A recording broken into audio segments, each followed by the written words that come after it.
आखिरकार वो तुम्हें चूज क्यों नहीं करती। एंड यहाँ पे सिर्फ एक लड़की की बात नहीं हो रही है, ओके। यहाँ पे बात हो रही है पैटर्न की, कि तुम उसको पहले टेक्स्ट मैसेज करते हो, इतनी ज्यादा केयर करते हो, इमोशनली अटैच भी हो जाते हो, ओके। एंड इतने ज्यादा एफर्ट्स करते हो, लेकिन फिर भी पता नहीं मेरे भाई, वो बंदी जब मौका आता है चूज करने का, तो वो पर्सन उस दूसरे लड़के को क्यों चूज करती है, तुम्हें चूज क्यों नहीं करती। आखिरकार तुमने कभी ये चीज नोटिस की है? And most of the time है ना मेरे भाई, लड़की सिर्फ एक पर्सन को चूज नहीं करती, वो चूज करती है डायरेक्शन को, स्टैंडर्ड्स को, इमोशनल स्ट्रेंथ को, ओके। ये सारी चीजें बहुत ज्यादा प्रायोरिटी होल्ड करती है, लेकिन मोस्ट ऑफ बंदे है ना इस चीज को समझ नहीं पाते और फिर धीरे धीरे अट्रैक्शन लूज करते जाते हैं, सिर्फ इसी एक मिस्टेक की वजह से। चलो मान लेते हैं यहाँ पे दो बंदे हैं, ओके। एक बंदा उसके मैसेजेस का वेट करता रहता है, उसको प्लीज करने की कोशिश करता है, उसका लास्ट सीन बार बार चेक करता रहेगा, किससे बात कर रही है, किससे बात नहीं कर रही, ओके। ये सारी चीजें उसके लिए मैटर करती है। वो हमेशा यही बोलता है, अरे यार तुम बताओ तुम्हें क्या चाहिए, ठीक है, तुम्हें जो भी चाहिए ना वो सारी चीजें मैं तेरे लिए करने के लिए रेडी हूँ। लेकिन यहीं पे दूसरी तरफ दूसरा बंदा जो अपनी लाइफ पे फोकस कर रहा है, जो अपनी स्टडीज को प्रायोरिटी देता है, जो अपने फ्रेंड्स को इंपॉर्टेंस देता है, जो जिसके लिए अपनी फैमिली, वैल्यूज, स्टैंडर्ड्स, ये सारी चीजें मैटर करती है, वो उसे पसंद तो कर रहा होता है, लेकिन उसकी जिंदगी उस बंदी के अराउंड रिवॉल्व नहीं कर रही होती।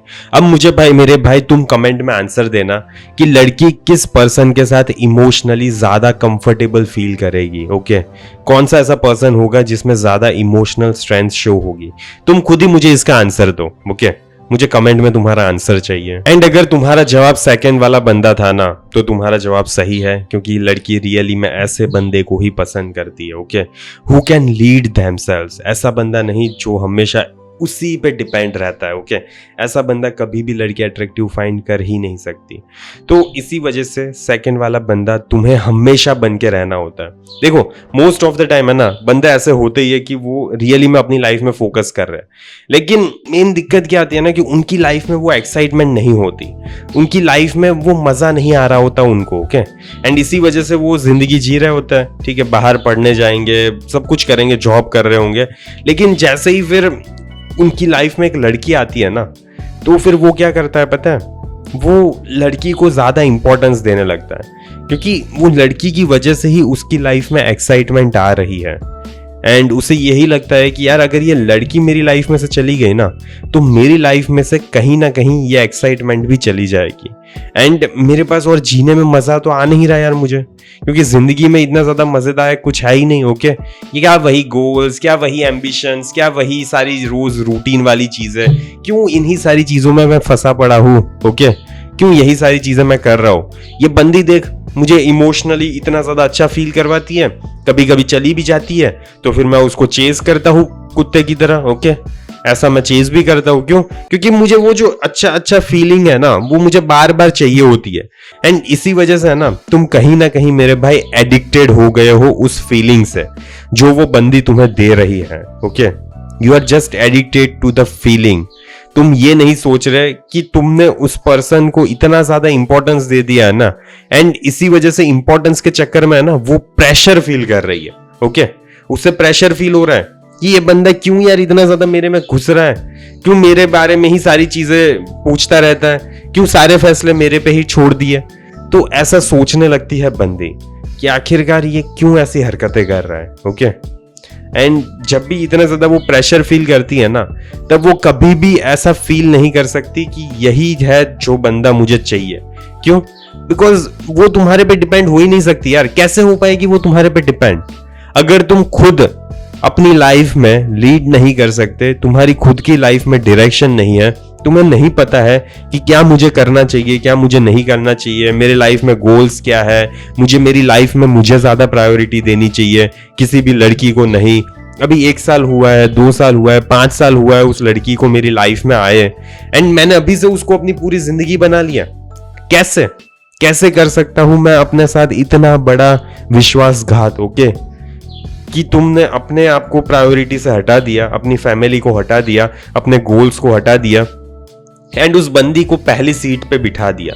तो जब भी तुम पहली सीट पे बिठा देते हो ना, तो वो बहुत ज्यादा प्रेशर फील करती है, एंड इसी वजह से वो हमेशा ऐसे बंदे के पास जाएगी जो उसको इतना ज्यादा प्रेशर फील नहीं करवाता, जो उसको कंट्रोल करके नहीं रखता। ओके, जो करना है वो कर, मुझे कोई फर्क नहीं पड़ता, ठीक है। लेकिन जब तू मेरी लाइफ में आएगी ना, तब तुझे यहाँ पे पीस लेकर आना है, तुझे रियली में मेरी लाइफ में भी वैल्यू ऐड करनी है। अगर मैं तेरी लाइफ में वैल्यू ऐड कर रहा हूं, तो तू भी तो मेरी लाइफ में वैल्यू ऐड करेगी ना। एंड तुझे प्रूव करना पड़ेगा कि क्यों तू मेरे लिए सही है। ओके, तो ये बंदा क्या फील करवाता है पता है उस पर्सन को, उस लड़की को एक चैलेंज फील करवाता है। उस लड़की को ये फील होता है कि मुझे इस बंदे को जीत के रखना पड़ेगा। अगर मैं इस बंदे को जीत के नहीं रखूंगी ना, तो ये बंदा कभी भी मुझे छोड़ के जा सकता है। जब तक मेरे भाई तुम ये फीलिंग उसको फील नहीं करवा सकते ना, तब तक कभी भी लड़की तुमसे अट्रैक्टेड नहीं होने वाली, तब तक कभी भी लड़की तुम्हें चूज नहीं करने वाली। बिकॉज आज है ना, लड़की के पास मल्टीपल थाउजेंड्स ऑफ ऑप्शंस है, एंड इतने सारे ऑप्शंस में से तुम अगर अलग नहीं दिखोगे, ओके, तुम्हारे में मैस्कुलिन स्ट्रेंथ नहीं होगी, इमोशनल कंट्रोल नहीं होगा, लाइफ में डायरेक्शन नहीं होगी, लाइफ में पर्पस नहीं होगा, तो वो लड़की तो छोड़ो यार, तुम्हें खुद अपने आप के साथ है ना जीने में मजा नहीं आएगा। ओके, एंड इसी वजह से अपने आप के साथ पहले तो जीना सीखो। Okay, find who you are, who you want to be. Okay, तुम्हारे गोल्स क्या है, तुम्हें क्या करने में मजा आ रहा है, क्या करने में मजा नहीं आ रहा, क्या करना है क्या नहीं करना, क्या चीजें तुम एक्सेप्ट करोगे, क्या चीजें तुम कभी भी एक्सेप्ट नहीं कर सकते, वो सारी चीजों को फिगर आउट करो। ओके, एंड उसके बाद है ना कोई पर्सन तुम्हारी लाइफ में आ पाएगा। सो पहले अपनी शिट को सही सलामत रखो, तब जाके तुम्हारी लाइफ में है ना तुम्हें जैसा चाहिए ना वैसा हो पाएगा। तो मेरे भाई, you are just one decision away to make your life better. Okay, अगर तुम खुद अपनी लाइफ में डिसीजंस नहीं ले सकते, अच्छे डिसीजंस जिसकी वजह से तुम अपनी लाइफ में ज्यादा प्रोग्रेस कर पा रहे हो, ओके, तो कैसे कोई भी पर्सन तुम्हें चूज करेगा यार। तुम रियली में इतने वर्दी हो भी सही कि कोई तुम्हें चूज करेगा। हाँ, लड़की की भी वर्दीनेस देखो, ओके, कि वो लड़की भी तुम्हारे लिए वर्दी है या तो फिर नहीं, लेकिन पहले अपनी खुद की वर्थ तो बना लो। ओके, अपने स्टैंडर्ड्स तो रख लो, उसके बाद है ना उसकी वर्थ चेक करना। ओके, एंड उसके बाद उसे तुम खुद ब खुद चैलेंज की तरफ फील हो जाओगे, खुद ब खुद वो चाहेगी कि यार मुझे यही बंदा चाहिए। ओके, इतने सारे लोग हैं ना भाड़ में गए। ओके, मुझे कोई से किसी से भी फर्क नहीं पड़ता, मुझे बस यही बंदा चाहिए। ये फीलिंग उसे तब तक नहीं आ सकती जब तक तुम ये सारी चीजें कर नहीं लेते, जब तक तुम अपने पैरों पे खड़े होके सही डिसीजन में आगे नहीं बढ़ सकते ना, तब तक कोई भी पर्सन तुम्हारी लाइफ में इतना ज्यादा आने के लिए मचलेगा नहीं। ओके, तो जस्ट अपनी लाइफ सही सलामत कर लो, बाकी सारी चीजें ना ऑटोमेटिकली फिट हो जाएगी। ओके मेरे भाई, एंड लड़की तुम्हें चूज कर सकती है अगर सबसे पहले तुम्हें खुद अपनी जिंदगी में जीने में मजा आ रहा है। ओके, तुम ऐसी जॉब कर रहे हो जो तुम्हें पसंद नहीं है, तुम्हारे गोल्स है लेकिन तुम गोल्स पे काम नहीं करते, ठीक है, तुम जिम जाते हो लेकिन कुछ भी प्रोग्रेस नहीं कर रहे, तुम हेल्दी खाने का गोल्स रखते हो लेकिन फिर भी हेल्दी नहीं खा पाते, तो ये सारी चीजें प्रॉब्लमेटिक है। सो सबसे पहले fix your own shit and then someone will choose you as the best possible option because you will be a very good option for anyone. Okay, यही रियलिटी है। तो प्लीज सबसे पहले अपने आप को फिक्स करो, सारी चीजें अपने आप सॉल्व हो जाएगी। एंड अच्छे डिसीजंस लेना सीखो अपनी लाइफ में। जब तक तुम अच्छे डिसीजंस नहीं ले सकते ना, तब तक तुम्हारी लाइफ है ना वहां पे खाई में जा रही है। ओके, खाई में जा रही है। तो प्लीज अच्छे डिसीजंस लेना सीखो।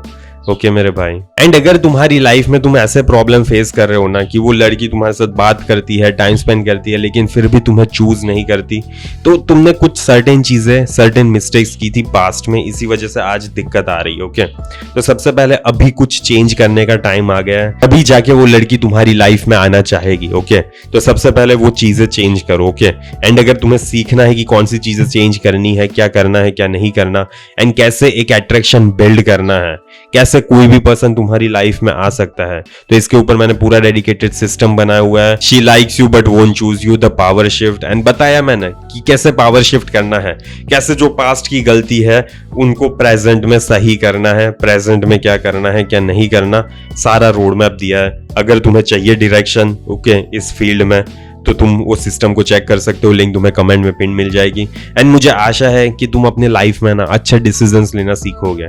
मोस्ट ऑफ लोग नहीं रह रहे, ओके, एंड इसीलिए उनकी लाइफ झंड बनी हुई है। तो तुम्हें अगर अपनी लाइफ को सॉल्व करना है, अच्छे से जीना है, तो सबसे पहले डिसीजंस लेना स्टार्ट करो, ओके, कि कौन से सही डिसीजंस है जो तुम्हें तुम्हारी लाइफ में, तुम्हारे फ्यूचर में ज़्यादा प्रोडक्टिव फाइंड होंगे, ओके, तभी जाके तुम्हें ज़िंदगी जीने में मज़ा आएगा। तो मुझे आशा है कि इस वीडियो से तुम्हें कुछ सीखने को मिला होगा, जानने को मिला होगा। एंड बस इस वीडियो को यहीं पे समाप्त कर रहा हूँ। जल्दी मिलेंगे अगले वीडियो में। अंटिल देन बाय बाय, सी या।